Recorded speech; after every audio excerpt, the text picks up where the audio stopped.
Have you ever wondered why some people smile while quietly arranging the circumstances that will make you question your own sanity?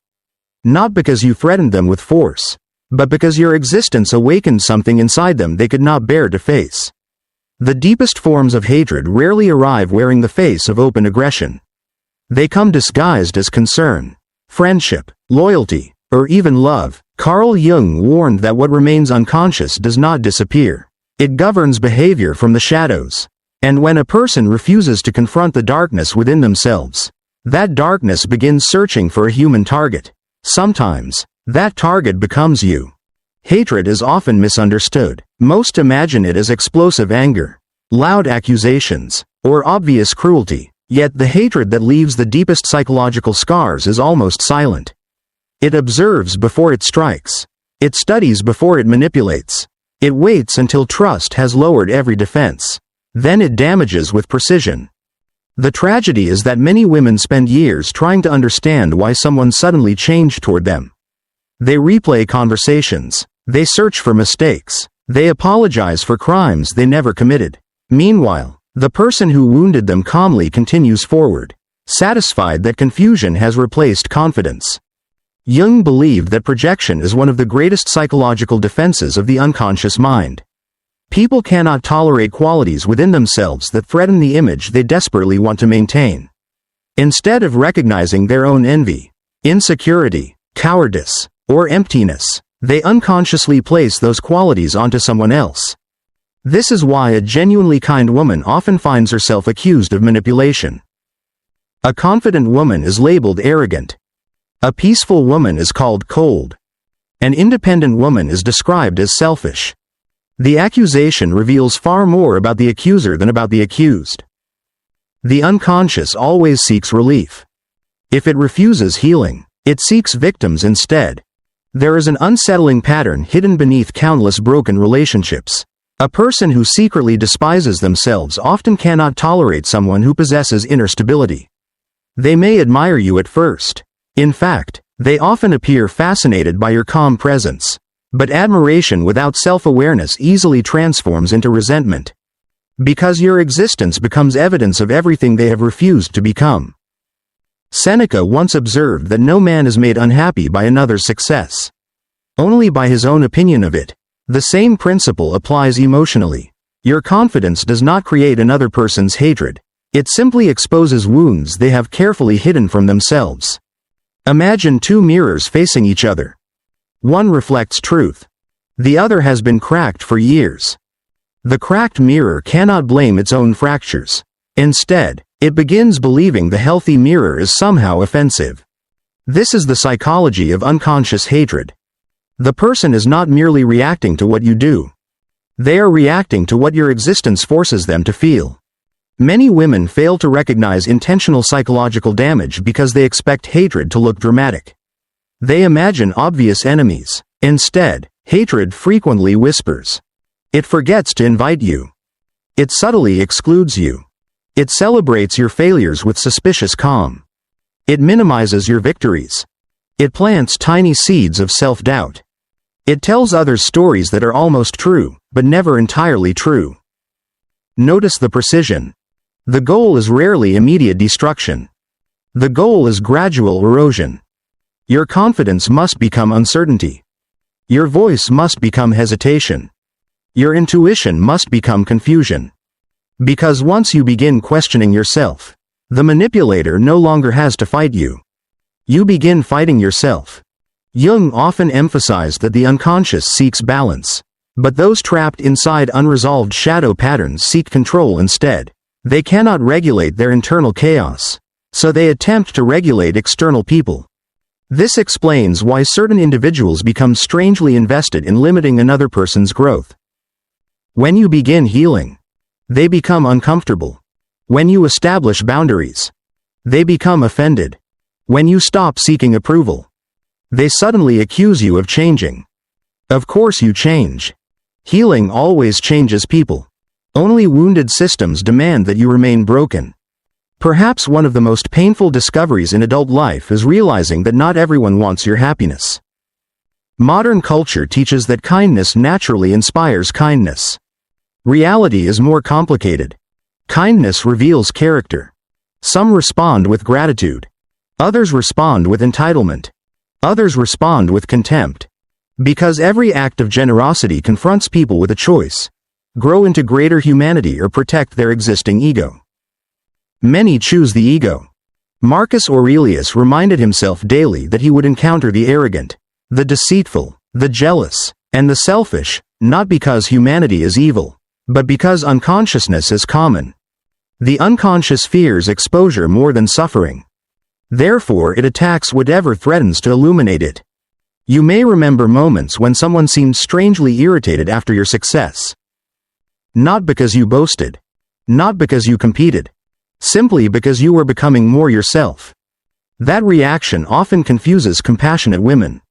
They think, if I become smaller, maybe they'll feel safer. If I explain myself better, maybe they'll understand. If I love them harder, maybe they'll stop hurting me. Yet psychological hostility rarely disappears through increased sacrifice. It usually becomes emboldened. Because every unnecessary compromise teaches unhealthy people one dangerous lesson: that your boundaries are negotiable. That your peace has a price. That your identity can be reshaped according to their emotional comfort. But individuation, the central journey in Jungian psychology, demands the opposite. It requires becoming who you truly are regardless of who becomes uncomfortable. That path is rarely celebrated by everyone around you. Some relationships survive your awakening. Others survive only your self-abandonment. There is an enormous difference. One relationship nourishes your soul. The other feeds someone else's insecurity. This is why intentional emotional damage often begins precisely when a woman starts discovering her authentic self. She no longer apologizes for existing. She no longer competes for affection. She no longer mistakes attention for love. And suddenly, those who benefited from her confusion begin resisting her clarity. Not always consciously. Often, they genuinely believe they are justified. That is the frightening power of the shadow. People convinced they are protecting themselves may become remarkably skilled at harming others while feeling completely innocent. Their conscience remains quiet because their unconscious has rewritten the story. In their version, your boundaries become cruelty. Your independence becomes betrayal. Your confidence becomes disrespect. The lie feels true because it protects their fragile identity. That is why logic rarely changes these people. Facts threaten the illusion holding their personality together. So instead of accepting reality, they intensify projection.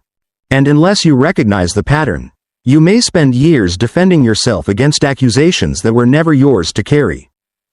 There comes a moment in nearly every woman's life when the greatest battle is no longer against another person, but against the invisible voice that person left behind. The cruel words may have stopped months ago. The manipulation may have ended years earlier. Yet the echo remains, whispering questions that were never yours to answer. Am I too much? Am I not enough? Was it really my fault? This is the most devastating consequence of intentional psychological harm. The wound no longer needs the one who inflicted it. It begins reproducing itself from within. Carl Jung believed that whatever enters the unconscious without being understood gains power over the individual. A lie repeated often enough does not become true, but it can become psychologically influential. When another person repeatedly distorts your reality, your mind slowly begins doubting its own perception. This is not weakness. It is the natural consequence of prolonged emotional manipulation. The most dangerous enemies are rarely those who attack your body. They attack your perception. Because once perception is corrupted, reality itself becomes unstable. Notice how certain people never argue about facts alone. They argue about your interpretation of those facts. They insist events happened differently than you remember. They question your emotions rather than their actions. They tell you that you are too sensitive, too dramatic, too emotional, too suspicious. Eventually, you begin censoring your own instincts before anyone else has the chance. The tragedy is profound. The very intuition that once protected you becomes something you distrust. Jung would describe this as a fragmentation of the psyche. Parts of yourself begin separating from one another. The conscious mind wants peace. The unconscious continues sending warning signals. But instead of listening, You silence those signals because someone convinced you they were irrational. Many women mistake this internal conflict for anxiety. Often it is something much deeper. It is the soul demanding reconciliation. Imagine a magnificent house whose foundation has been quietly weakened. From the outside everything appears intact. Friends compliment its beauty. Family sees no obvious problem. Yet inside, tiny fractures spread through every wall. Doors no longer close properly. Windows shift. The structure groans beneath invisible pressure. This is what intentional psychological damage feels like. Others see a functioning woman. She experiences herself as slowly collapsing. One of the greatest misconceptions about hatred is believing it always seeks immediate destruction. Genuine psychological hostility is patient. It understands that a shattered identity is easier to create gradually than suddenly. A cruel word delivered once may hurt. 1,000 subtle dismissals reshape identity. This explains why many women cannot identify the exact moment everything changed. There was no explosion. Only erosion. One forgotten promise. One mocking joke. One comparison. One betrayal disguised as honesty. One conversation that somehow always ended with you apologizing. Brick by brick, certainty disappeared. What remained was survival. The remarkable thing about the human psyche, however, is that survival eventually becomes exhausting. The unconscious refuses to remain divided forever. It continues sending symbols, dreams, intuitions, emotional discomfort, anything capable of bringing hidden truth into awareness. That restless feeling you cannot explain. The strange discomfort around someone who appears perfectly polite. The recurring dreams of being chased, trapped, or unable to speak. These are not random. Jung considered dreams the language of the unconscious because the conscious ego often refuses to hear what the deeper self already knows. Long before the mind admits someone is dangerous, the body usually recognizes it. The nervous system notices inconsistencies. The heartbeat changes. The stomach tightens. The shoulders become rigid. Sleep becomes restless after certain conversations. Yet modern culture teaches people to distrust these signals. Don't overthink. Give them another chance. They didn't mean it. Compassion is beautiful. But compassion without discernment becomes self-betrayal. The shadow loves people who never question its intentions. That is why those who intentionally harm others often search for personalities conditioned to prioritize harmony over truth. They recognize women who have been taught to earn love through sacrifice. Such women apologize quickly, forgive endlessly, and explain away behavior that should never have required explanation. Not because they lack intelligence. Because they possess extraordinary empathy. Ironically, empathy without boundaries often becomes the very quality predators exploit. Epictetus observed that people are disturbed not by events themselves but by the judgments they form about them. Manipulative personalities understand this instinctively. Rather than controlling reality, they attempt to control your interpretation of reality. If they can convince you that cruelty is love, control becomes protection. Jealousy becomes devotion. Isolation becomes loyalty. Disrespect becomes honesty. Every unhealthy dynamic receives a beautiful name. And language becomes the prison. Perhaps you have noticed someone who always seems surrounded by conflict, yet somehow never accepts responsibility. Every former friend betrayed them. Every former partner misunderstood them. Every workplace was unfair. Every criticism becomes evidence that others are jealous. This pattern deserves careful attention. Healthy people examine recurring problems. Unhealthy people collect recurring enemies. The difference lies in shadow integration. A person who has confronted their darkness develops humility. They recognize their capacity for selfishness, fear, envy, and pride. Because they acknowledge these qualities, they become less likely to project them onto others. Someone who refuses this inner work does the opposite. Every unwanted emotion demands an external owner. If they feel ashamed, you become the reason. If they feel inadequate, you become arrogant. If they feel abandoned, you become selfish. Projection protects the ego while imprisoning the soul. Eventually, the projector begins believing their own illusions. This is why reasoning with deeply unconscious people often feels impossible. You are debating facts. They're defending identity. Identity nearly always wins. Many women spend precious years attempting to clear their name before people committed to misunderstanding them. They produce evidence. They explain intentions. They offer endless patience. Yet the accusation never disappears. Why? Because the accusation was never designed to discover truth. It was designed to preserve someone else's psychological comfort. The moment you understand this, something extraordinary begins happening inside you. You stop treating every criticism as sacred. You begin asking a different question. Not, why do they think this about me?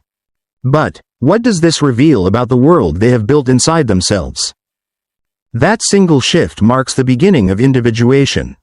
You stop living inside another person's unconscious. You return to your own. The path is not easy. It demands grieving illusions.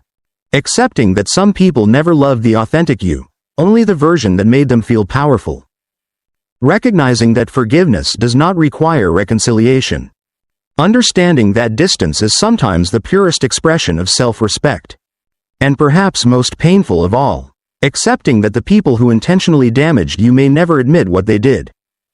Not because they are incapable of speaking, but because acknowledging the truth would require confronting the very shadow they have spent their entire lives avoiding.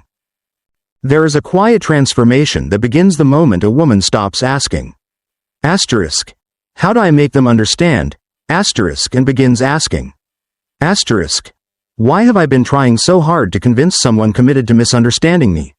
That question is not born from bitterness. It is born from awakening. It is the first breath of a psyche that has decided to return home.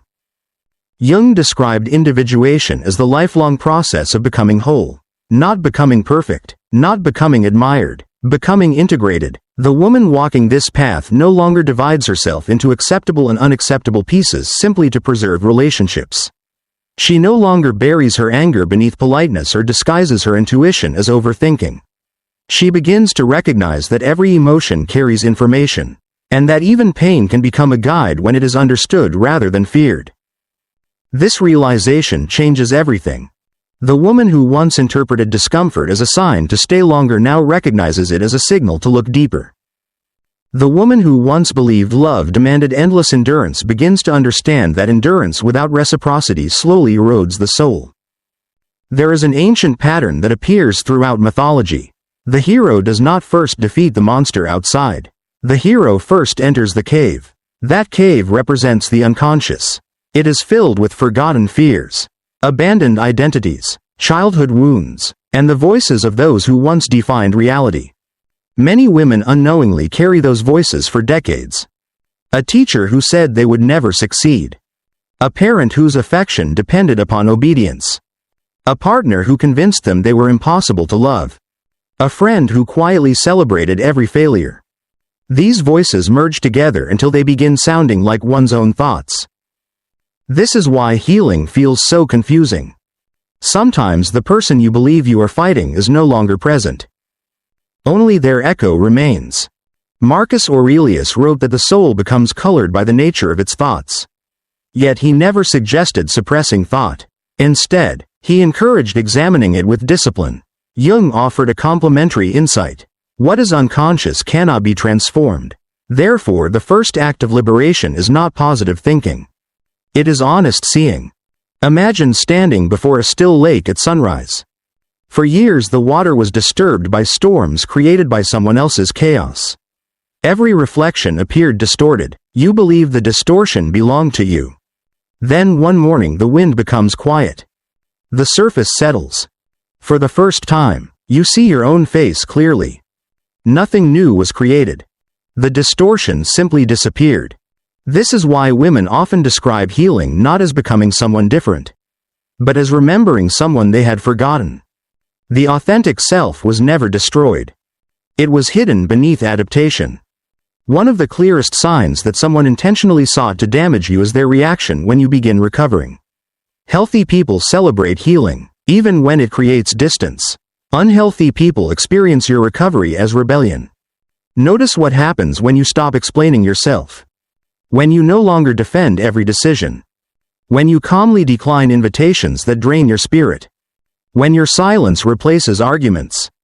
Some people become strangely desperate. They provoke. They criticize. They remind you of old mistakes. They recruit others to question your character. Why? Because your emotional independence removes the leverage they once possessed. Control depends upon predictable reactions. Freedom is unpredictable. The shadow fears nothing more than a person who can no longer be manipulated through guilt, fear, or the need for approval. There is another truth that many people resist. Not everyone who harms you consciously hates you. Some hate what they become in your presence. Your integrity reminds them of their compromises. Your honesty exposes their performance. Your peace confronts their inner war. Without realizing it, they attempt to eliminate the discomfort by diminishing the person reflecting it. This is projection in its most tragic form. Rather than asking, what is this person awakening inside me? They ask, how can I make this person smaller? But truth has an unusual quality. It can be delayed. It can be denied. It can even be attacked. Yet it quietly survives every attempt to erase it. The woman who understands this stops measuring herself through the eyes of those invested in misunderstanding her. She begins trusting something deeper. Not ego. Not pride. Inner alignment. This is the psychological foundation of self-esteem. True self-esteem is not believing you are better than others. It is no longer requiring others to confirm your existence. Carl Jung warned that privilege without consciousness creates inflation, while suffering with awareness creates wisdom. Many women emerge from profound betrayal carrying gifts they never expected. Discernment, patience, emotional clarity, boundaries that arise naturally rather than defensively, compassion that no longer sacrifices truth. These qualities cannot be purchased. They are forged, like steel placed into unbearable heat before becoming strong enough to protect rather than merely survive. Perhaps this explains why some of the calmest women have endured the greatest storms. Their peace is not innocence. It is earned. It has walked through manipulation without becoming manipulative. It has experienced betrayal without worshipping cynicism. It has encountered hatred without allowing hatred to define identity. That is rare. Very rare. Seneca observed that fire tests gold while adversity tests character. The unconscious follows a similar law. Pain reveals whatever has remained hidden. Some discover resentment. Others discover resilience. The difference often lies in whether suffering becomes a prison or a teacher. There comes a final moment when the woman who was once intentionally damaged realizes something astonishing. The people who tried hardest to break her unknowingly became participants in her awakening. Not because their actions were justified. They were not. Not because suffering is desirable. It is not. But because consciousness has the extraordinary ability to transform wounds into wisdom. The shadow that once terrified her becomes something she can now recognize, both in herself and in others. She no longer fears difficult people because she understands their psychology. She no longer confuses intensity with intimacy. She no longer mistakes attention for affection. She no longer bargains away pieces of her identity in exchange for temporary acceptance. She walks differently, speaks differently, chooses differently, not louder, not colder, simply clearer. And clarity is one of the most threatening qualities to those who survive through confusion. A woman who knows her worth does not pursue, she chooses.